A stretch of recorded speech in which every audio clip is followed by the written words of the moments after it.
Your senior dev writes 3 lines. You write 30. Same query, same result. The difference? 10 Postgres features they actually use and you've never heard of. By the end of this video, that gap closes. Save it. You'll need it. These aren't basics, no joins, no group by, no window functions. If you watch part 1, you've got those. This is the next layer. JSONB tricks, query optimization, and the Postgres features nobody talks about. 10 patterns. Let's go. Number 1, JSONB operators. Most devs see JSONB and freeze. 5 operators run the entire game. Arrow returns JSONB. Double arrow returns text. At greater than checks if one JSON contains another. Question mark checks if a key exists. Hash greater drills into a nested path. Master those 5, you'll never write a node-side JSON filter again. Number 2, GIN indexes on JSONB. A normal B-tree index can't help you when you're querying inside a JSON column. Add create index using GIN, and suddenly that 8-second query becomes 8 milliseconds. 1,000 times faster. Same data, same query, just the right index. Number 3, generated columns. You keep writing lower of email, lower of email, lower of email, stop, add a generated column. Postgres computes it on insert, stores it, and you index it like any other column. 1 line. Killed forever. Number 4, partial indexes. Your users table is 2 million rows, but 95% are soft deleted. You're indexing dead weight. Add where deleted at is null to your create index. The index shrinks by 20x. Writes get faster, reads get faster, disk usage drops, free win. Number 5, lateral joins. The for each of SQL. Need the top 3 orders for every customer? Without lateral, that's a window function inside a subquery. Ugly.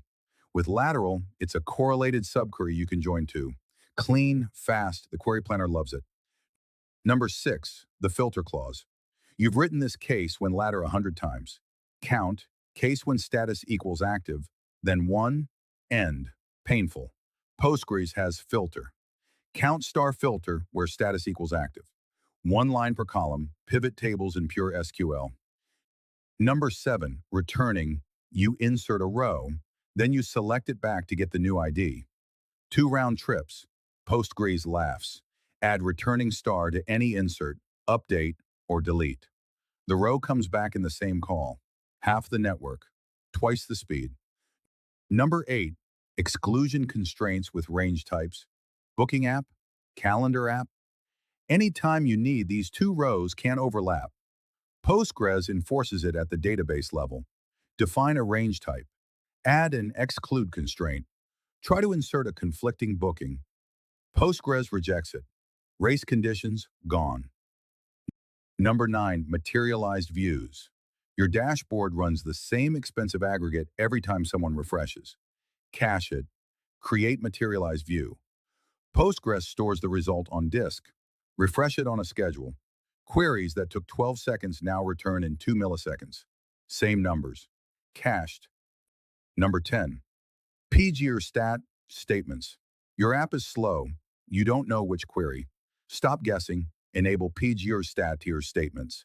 It logs every query, average time, total calls. Select from it ordered by mean time descending. The top 5 rows are your bottleneck. Always find them. Fix them. Done. 10 patterns. Each one is the difference between 3 lines of clean SQL and 30 lines of app-side hacks. The senior dev isn't smarter. They just know what Postgres can already do and reach for it. If this leveled you up, follow. Drop Postgres in the comments and I'll make part 3, replication, partitioning, and the locking gotchas that take down prod. See you in the next one.